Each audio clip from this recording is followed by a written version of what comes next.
basic scheduling script and why we guide our patients to a mutually beneficial time that fits us both. But as you know and I know, life happens. And every now and then we're going to have a patient call to try and cancel that appointment. Our goal in our office, and I want your goal in your office, to be a 90% show rate every day that you're in the office seeing patients. And that might sound high, but again, remember what we learned last month, the importance of a chiropractic adjustment. And it's on your shoulders to help that patient meet their goals by keeping those appointments. So we're going to go over today how you handle the most common objections that patients have to tell you why they can't come in today. But before we get to that, there's 3 things that I need you to know.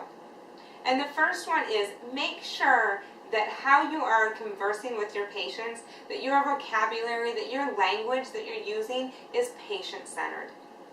It's very easy for us to tell the patient, well, Dr. Mike needs you to make this appointment because, what did the patient just hear? The importance of this adjustment is more about Dr. Mike than it is about them. What we want to say is, Mary, I understand today's going to be tough for you, but you keeping this appointment keeps you in alignment with getting the goals that you have set with the doctor. That was just about Mary and not about Dr. Mike.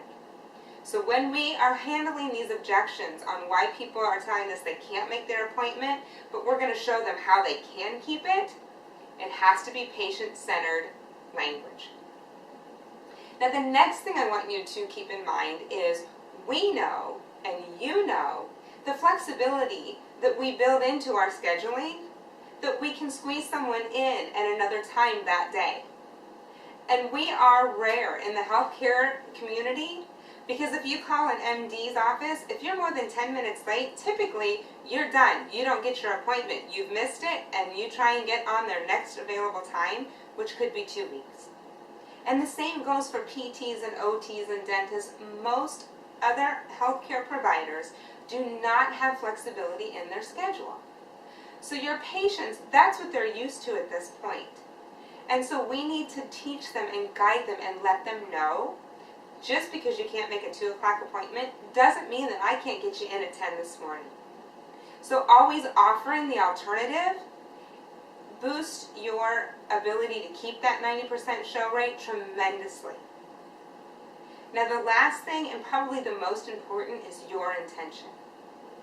When you truly understand chiropractic and the ability and the importance of the adjustment and the outcome of the adjustment, then you know the benefit that patient is going to miss out on if they miss that appointment. So your certainty and your attitude has a huge impact on that 90% show rate. Now, once you know how to talk to your patients, once you know how to let them know the flexibility, and when you are bound and determined and committed to a 90% show rate, it'll make handling these top 5 objections a lot simpler. Now the first one is a patient calling in because they're sick and they can't make their appointment. Now the best thing to do is educate that patient and very simply remind them that a chiropractic adjustment can boost their immune response by up to 200%. And so you'd love for them to be able to get through this illness faster. And why don't they go ahead and keep the appointment? Now that'll work sometimes. And sometimes when you hear that patient, they sound like death warmed over. And I learned the hard way when I listened to what my doctor wanted me to say and I didn't cue in on the patient. And the patient actually said to me, I have it coming out both ends, what do you want from me? And I thought about that big because I realized the first thing I just told you, be patient-centered, is not how I handled that. So, we want to make sure that yes, we give that information of the adjustment boosting the immune response, but listen to how that patient is at first. You can hear in their voice, are you just kind of have a cold that you just don't feel good, or do you feel like I can't even get the energy to get my big toe to touch the floor. You can hear that in a person's voice. So make sure when you're handling that sick objection, they do know what a chiropractic adjustment will do. And if they do sound so sick that they can't come in, then tell them, I understand right now, it's just not going to work for you today. But tell me how you feel tomorrow or the day after. I'll squeeze you in. We'll make sure we make it work for you. I just want to see you get better faster. And then give them permission and tell them, if I don't hear from you within 2 days, I'm going to call you and see how you're doing because I want you better faster and I know the adjustment's going to be the best thing for you right now. So you've given them the respect on where they are. You've educated them on why that adjustment is still important to them. And you've given a couple solutions. Now, the next one we want to tackle is too busy. We are all busy. I haven't met a person yet that isn't busy. Again, remember the flexibility that we have in our schedule and that most people don't realize we have that. So when someone says, I'm too busy today, then just ask a couple questions. Well, do you have any time, morning or afternoon? Because we could change that appointment to fit a time that works better for you today. I've had patients say, I'm out of town all day. Great. Are you in town tomorrow? Yep. How about we see you tomorrow at 2:45 and today at 2:45? Now, there's nothing I can do to save that appointment today, but I can save it for the week. And if the patient says, oh, yeah, I just have a conference and I have to help in the classroom and then I have a meeting for work and I am booked until 3:30. Well, I have a 3:45. I know you were supposed to come in at 9:15 this morning, but I can put you at 3:45 if that works better for your schedule. You have to give them options and you have to help them find the solution. Forgot, we have a rule in our office. If a patient calls in and says, oh, I forgot, or better yet, you should be calling the patient to let them know they forgot. We call within 7 to 10 minutes of an appointment missed. So if someone's scheduled at 2 o'clock and it gets to be about 2:07, 2:08, I'm going to make sure that I'm calling that patient. And again, I want to keep it patient-centered and respectful. So what I do is I will call and say, Mary, I had you down for 2 o'clock today. Was I wrong? Don't make the patient wrong. Because one of two things will happen. Mary will say, I'm running late. I'm sorry. I'll be there in 2 minutes. Or Mary will say, oh my gosh, no, it's not your fault. I totally forgot. Now, if 2 o'clock is the time that works best for Mary, and I have communication with her within the first 15 minutes, chances are her day isn't completely disrupted and she can still come in. Again, it goes back to that flexibility. Now, what happens when someone says, I have a conflicting appointment?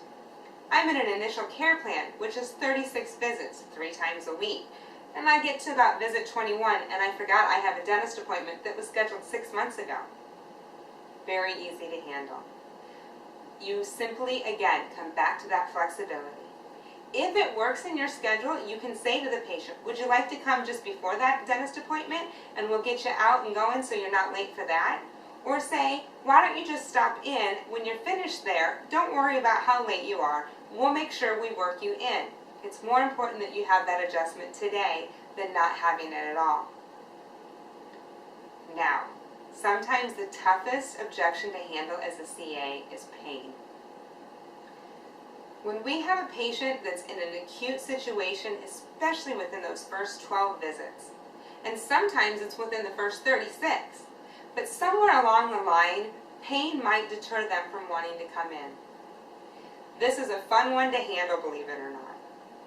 Again, be respectful of where they are, but my response to the patient when they say, I'm not coming in because I'm in pain, I'll say, you're in pain? That's great news. And it'll totally take them back. Now, don't be a cheerleader and be like, all right, you're in pain, way to go. But do tell them, that's great news. You know why, Mary? Because it means a change is happening in your spine. And when I'm working out at the gym and I go from a 5-pound to an 8-pound weight, my muscles have some pain because I'm in a change. So I understand that. what I need you to do for me is I'm going to have you keep that appointment. I'm going to tell Dr. Mike that you are in a situation that you really have a lot of pain. He might not be adjusting you today, but I need him to assess you to know if that pain is a good thing or if that pain is a bad thing. That's really his area of expertise. And if we need to have something better for you or need to change courses, he really needs to be able to have you here to address that. That's the easiest way to save pain. And that happens in the first 12 visits or the last 12 visits. Because sometimes, I'm sure you've had it, and if you haven't been in an office long enough, you will have it, that a patient will call in about visit 27 and say, Cal, I feel about like I did when I started. I think this is not a good direction I'm going. And again, pain is sometimes a good indication that your spine is changing. So it's not always a bad thing. That's why I need you to keep the appointment so the doctor can make the assessment of what's going on. When we try and guide our patients, when we succeed in guiding our patients, when they're calling in to cancel that appointment, they're focused on their problem. And it's our job to focus on the solution. Because they don't realize that we still have it. The solution is to keep their spine adjusted. The solution is to keep them on their plan. The solution is to help them meet the goals that they set with the doctor. And that all makes us rely on that adjustment. And so as CAs, we need to make sure we are communicating the importance of that adjustment. Now, when it comes to figuring your percentage, I'm not going to go into that right now. It is in your manuals, in your download for this month. If there's any questions, you can contact us and we can answer them for you. The biggest thing you want to know is when you are figuring that percentage, that it's only today. It's the patients that are scheduled today, that are calling in today, to move that appointment today. And there's a better explanation for you in your downloads. But remember, to have that 90% show rate, so much of that is on your shoulders for your intention and your attitude. Now go make the life of people in your communities healthier.